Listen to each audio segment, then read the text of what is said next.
Hello everyone, welcome back to my YouTube channel. कैसे हैं आप सभी लोग? आई होप अच्छे होंगे। मैं प्रिया स्वागत करती हूँ आप सभी का आपके अपने यूट्यूब चैनल में।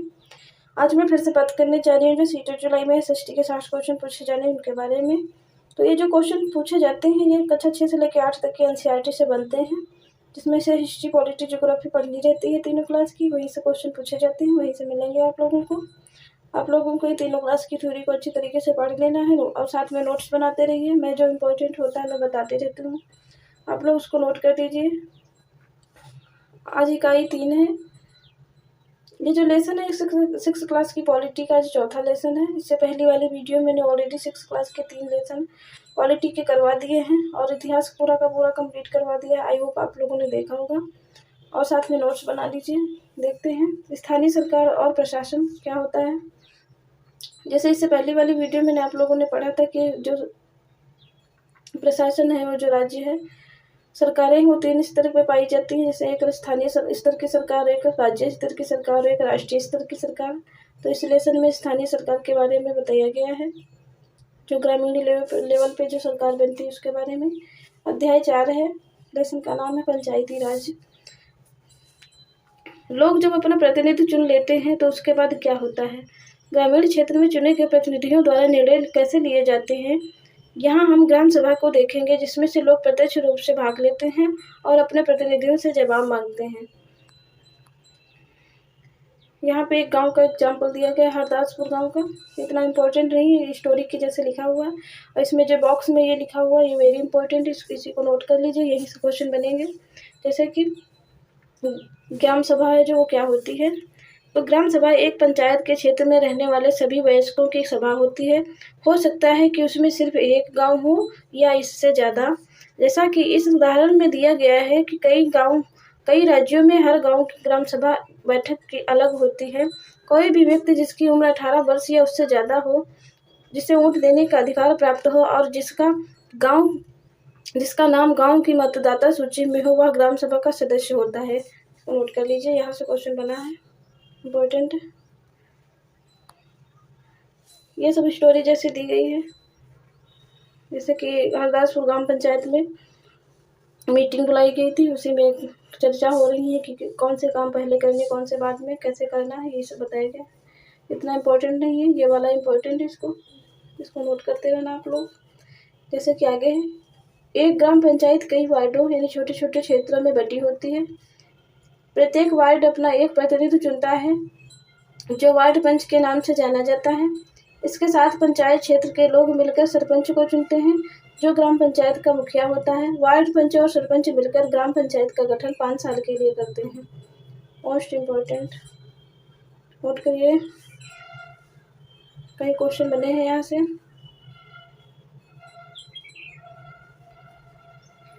आगे है, ग्राम पंचायत का एक सचिव होता है, जो ग्राम सभा का भी सचिव होता है। सचिव का चुनाव नहीं होता, उसकी सरकार द्वारा नियुक्ति की जाती है। मोस्ट इम्पोर्टेंट, इसको भी नोट कर लीजिए, क्योंकि यहाँ से क्वेश्चन पूछा गया है कि सचिव का भी चुनाव किया जाता है। वोट देकर चुनाव किया जाता है तो गलत हो जाएगा, क्योंकि सचिव का चुनाव नहीं होता, वो सरकार के द्वारा नियुक्त किया जाता है। मोस्ट इम्पोर्टेंट है, उसकी सरकार द्वारा नियुक्त की जाती है। सचिव का काम है ग्राम सभा एवं ग्राम पंचायत की बैठक बुलाना और जो चर्चा और निर्णय हुए हो उनका रिकॉर्ड रखना। इसको भी नोट करिए, इम्पोर्टेंट है। चलिए आगे देखते हैं।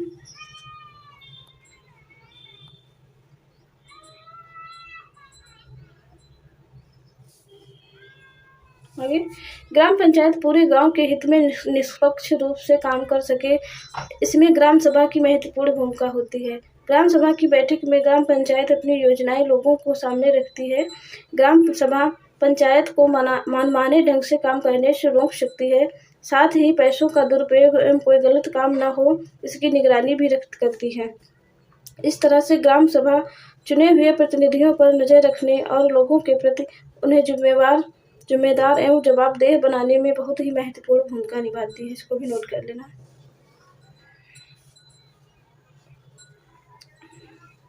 चलिए आगे, अगली हेडिंग है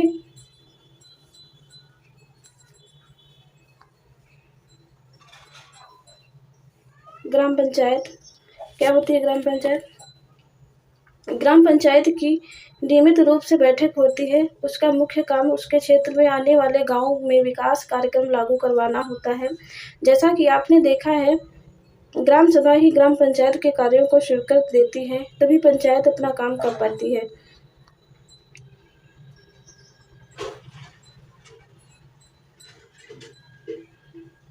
यहाँ पे जो दिया गया है इसको नोट कर लेना है आपको। ये महाराष्ट्र के 2 पंच जिन्हें 2005 में अपनी पंचायत में उल्लेखनीय काम करने के लिए निर्मल पुरस्कार से सम्मानित किया गया। अब ये क्वेश्चन पूछा जाएगा कि निर्मल पुरस्कार किस क्षेत्र में दिया जाता है, तो इसमें बताना है कि स्थानीय सरकार पे या ग्राम पंचायत में उल्लेखनीय कार्य करने हेतु दिया जाता है। इसमें इम्पोर्टेंट, इसको नोट कर लीजिए। निर्मल पुरस्कार नाम याद रखिए। चलिए आगे। अगली हेडिंग है ग्राम पंचायत के काम, मोस्ट इम्पोर्टेंट पूछे गए हैं। सड़कों, नालियों, स्कूलों, भवनों, पानी के स्रोतों और अन्य सार्वजनिक उपयोग के लिए भवनों का निर्माण और रखरखाव करना, ये काम हो गया। स्थानीय कर लगाना और इकट्ठा करना, गांव के लोगों को रोजगार देने संबंधी सरकारी योजनाओं को लागू करना। जैसे योजनाएं तो सरकार द्वारा बनाई हुई होती हैं, सिर्फ उनको लागू ही करना होता है। इसमें से यहाँ पे जैसे कि यहाँ पे लिखा है लागू करना, यहीं पे लिख दे, अगर लिखा हुआ आ जाए कि सरकारी योजनाओं को बनाना तो गलत हो जाएगा, क्योंकि स्थानीय सरकार का काम सिर्फ लागू करना होता है।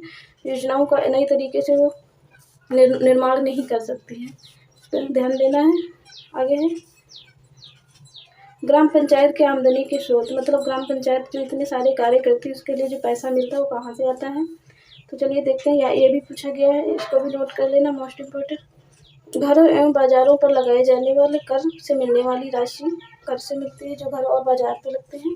विभिन्न सरकारी विभागों द्वारा चलाई गई योजनाओं की राशि जो जनपद एवं जिला पंचायत द्वारा आती है। समुदाय के काम के लिए मिलने वाले दान, ये ग्राम पंचायत के आमदनी के स्रोत हैं। इन तीनों को नोट करके याद कर लेना है। चलिए आगे। अगली हेडिंग है पंचायत के 3 स्तर, मोस्ट इम्पोर्टेंट है, कौन कौन से होते हैं नोट कर लेना आप लोग। हरदासपुर गांव सभा और पंचायत के बारे में पढ़ने के बाद आपको समझ ही आ गया होगा कि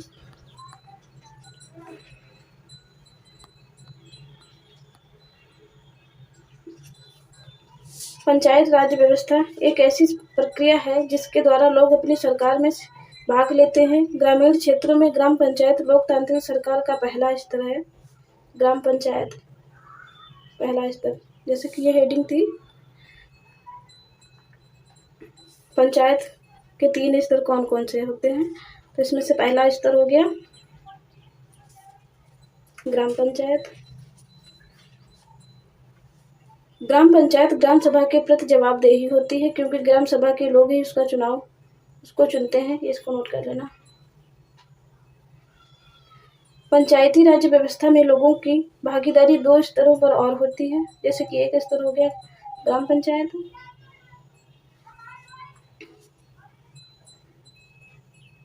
ग्राम पंचायत के बाद दूसरा स्तर विकास खंड का होता है, इसे जनपद पंचायत या पंचायत समिति कहते हैं। दूसरा स्तर हो गया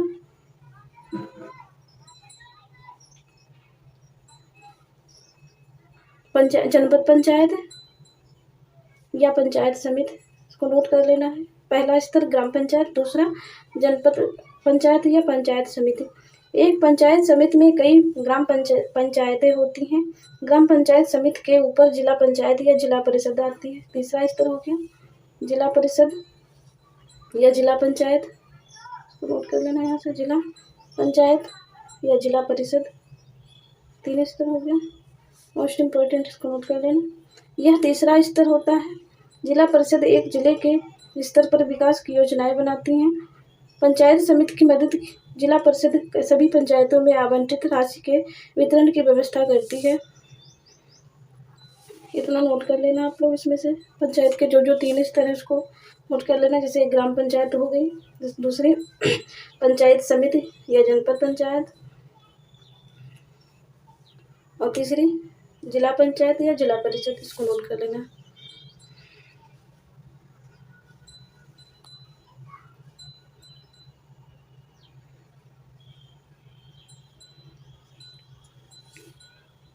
संविधान में दिए हुए निर्देशों के आधार पर देश के हर राज्य में पंचायत से जुड़े कानून बनाए हैं। इसीलिए पंचायत संबंधी कानून हर राज्य में कुछ अलग-अलग हो सकते हैं। इसके पीछे मुख्य विचार यही है कि अपने गांव की व्यवस्था में लोगों की भागीदारी बढ़े और उन्हें अपनी आवाज़ उठाने के लिए ज़्यादा से ज़्यादा मौके मिलें। ये इसमें बताया गया।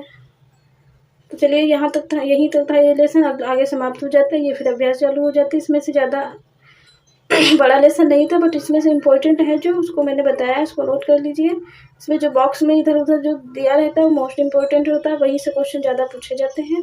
और इसमें से जो ये सब दिया था, ये गांव की स्टोरी जैसे मतलब था, इसको इतना इम्पोर्टेंट नहीं था, इसलिए मैंने स्किप कर दिया है। इसमें से जो इम्पोर्टेंट था वही बताया है। तो चलिए, अगर आप लोगों को इस वीडियो से किसी प्रकार की कोई हेल्प मिले तो प्लीज़ वीडियो को लाइक कर देना और चैनल को सब्सक्राइब कर देना। इसी तरीके से और वीडियो पाने के लिए मैं इसी तरीके से कक्षा 6 की अभी पॉलिटी चल रही है, उसके बाद 7th फिर 8th पूरा का पूरा दोनों क्लास की सब कुछ कंप्लीट करवा दूँगी। चलिए, आप लोगों का बहुत बहुत धन्यवाद वीडियो देखने के लिए। Thank you. अगर आप लोग ऐसे कोई भाई बहन है जिनके पास NCERT की बुक नहीं है तो उनको भी ये वीडियो शेयर कर दीजिए, जिससे उन लोगों